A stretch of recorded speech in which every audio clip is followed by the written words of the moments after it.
Hey guys, this is just a reminder that currently we have the Kingdom Hearts combo contest still ongoing. If you wish to participate, simply read the rules in the description below and spread the contest on Twitter and on YouTube by using the hashtag you see on screen, hashtag KHComboContest. Unlike last time, we're doing almost all the Kingdom Hearts games this time around and are looking for even better and cooler combos from the series to spotlight. So if you think you have something worth showcasing or just want to have fun by participating, then remember the contest is lasting from now until the end of August. Reminder to read the rules down below in the description. Thank you for watching, thank you for your time, and enjoy the video.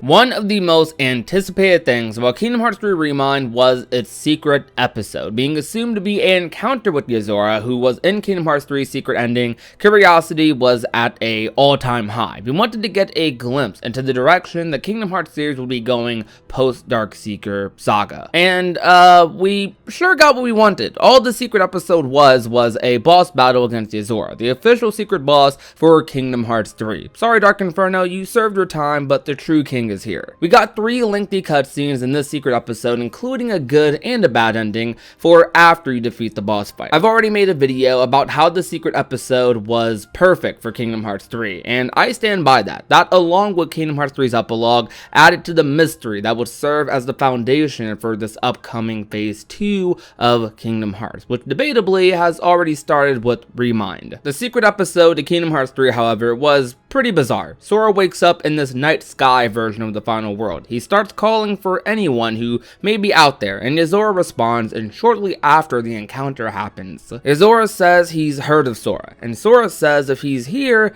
then this can't be the real world, can it? Though he confirms that this is who the mystery star girl in the final world mentioned. Yozora then confirms that this isn't the real world, and that this isn't what he really looks like, asking a bunch of questions like how he recognized him, followed by why are you using Sora's name, which I'm sure confused all of us. He then summons his weapon and points it at Sora, where Sora's Station of Awakening suddenly appears and transforms into Shibuya on top of the 104 building, neither of them mentioning the new location. Yozora says he wandered into this place and went through some trials, and he was told to save Sora. Then shortly after, we transition into the fight, which was the hardest boss fight I think the Kingdom Hearts series has ever had. Also, one of the most amazingly designed bosses the Kingdom Hearts series has ever had. Osaka really outdid themselves with this one. Yozora really beat the crap out of me, honestly. Going by PlayStation trophies alone,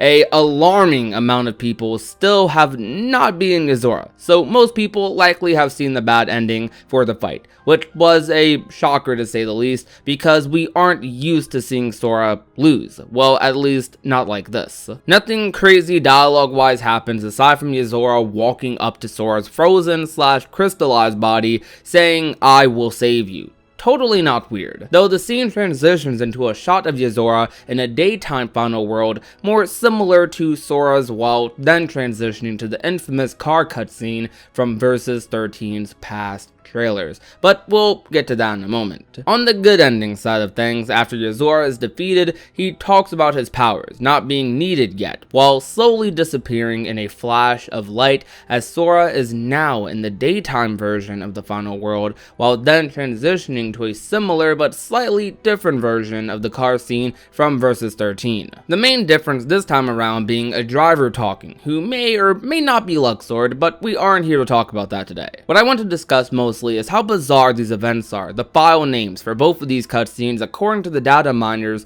are bad ending and true ending, which implies the good ending being the true one, but let's throw that out the window for now, because I'm tempted to believe neither of these scenes actually happen. I'm almost tempted to say this encounter in general might not have happened. Not in the way we think, at least. I'm not saying that Luxord isn't Yozora's driver, or that Shibuya doesn't exist, but rather these scenes make no sense. Even the supposed true ending after you beat him makes no sense. We have a severe lack of knowledge on anything Verum Rex or Yozora for that matter, so this could easily change with new info, but these scenes are just really weird right now. I mean, how did this encounter even happen? Why do neither of them acknowledge Sora's Station of Awakening, or Shibuya, or the drastic change in scenery in general? Why does Yozora disappear and say my powers aren't needed yet? And a big reason I think this is because why does the car cutscene still happen in both endings? Yozora clarifies to Sora that this isn't the real world and he doesn't really look like that.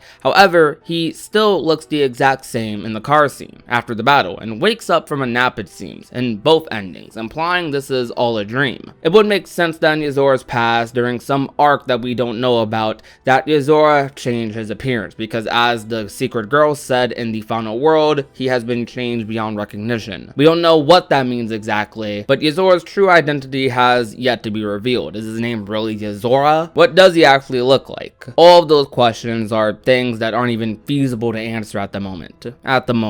Even the realism and the secret ending with Sora and Riku and Shibuya is being put into question at this point. Though those dreams that seems like Riku was having might be a clue to finding Sora. After this battle with Yozora, Sora doesn't get knocked off the building and lands in a scrambled crossing or something. In one ending he gets frozen, and another he's back in the final world. So how exactly does Sora get from here to here? Or from here to here? Similar to a dream, things are not making sense whatsoever. Is this a world Yozora can visit at will in his sleep? Is this a place that is going to be a key to Sora returning? If so, how does he get here? The secret ending and secret episode do almost nothing to lead us towards that answer. It's a lot of sneak peeks and teases, which is what it's supposed to do. It's not supposed to give us answers to any of these things because we still have a future for the Kingdom Hearts series waiting for us. All of these things not quite adding up despite the lack of information is making it seem like this encounter didn't actually happen. Because despite our lack of information, what exactly is the scene going to amount to in the future of the Kingdom Hearts series? Previous secret bosses in the Kingdom Hearts series don't necessarily have any super crazy canon nature to them. They're more of a soft canon, like a little nod,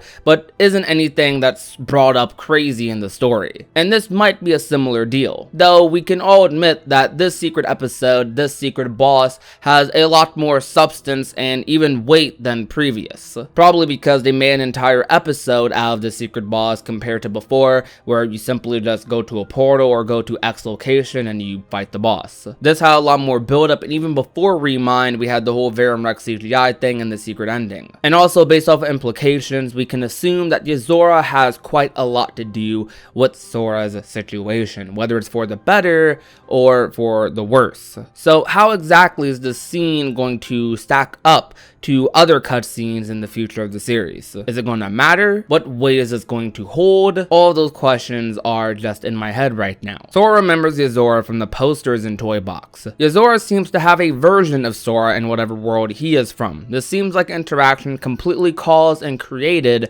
by Yozora. My guess is that on Sora's end, it's quite possible this hasn't happened, and that everything here was a dream for him, based on hints from the secret episode and the conversation between Riku and Fairy Godmother in Limited Cut. It seems like Yozora has some strange power that allows him to project himself in the dreams of others and make it feel real, though that's just my guess on what his powers are. None that is confirmed, just assumptions based off of what I've seen and the little bit that we have been able to latch onto. This encounter was a dream that Sora and Yozora were having. The encounter itself is likely a lucid dream for Yozora, while for Sora it might serve as a hazy memory. Their fight didn't happen, both endings didn't happen, aside from the car scene, but this encounter is a sign of what's to come, rather than a event that took place among a series of events. I don't believe Sora will have any recollection of this encounter at all, unless he comes face to face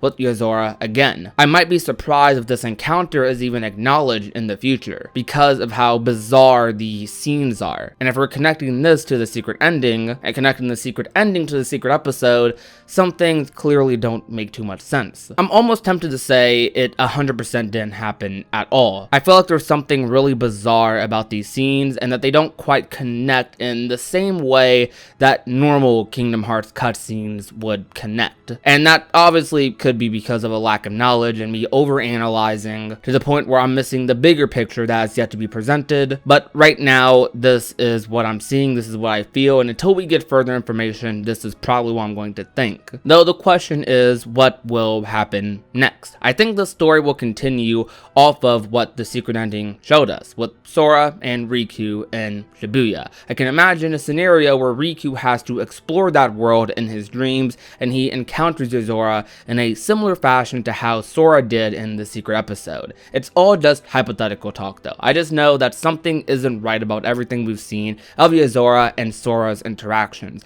Neither of them make any sense. The good ending, bad ending, the secret movie, none of them line up with one another. None of them seem to really correlate, which just makes me even more excited because I can't wait to get answers and probably more likely even more questions. Though I did have a lot of fun discussing this, and hopefully I made at least a little bit of sense out of my feelings towards the bizarre things that occurred in the secret episode and ending, but that's just going to be all I have for you guys today. I might elaborate on this topic in separate videos about Yozora and Verum Rex, but based off of what you guys feel in the comment section, I might be able to make something even more out of this little speculation or thought. So let me know some of your thoughts in the comment section down below. Do you think it's understandable that I feel this way? Do you feel similarly to me about these cutscenes? What exactly is your interpretation of this video, your interpretation of the secret episode, the secret ending, and how they all correlate with each other? But if you enjoyed today's video though,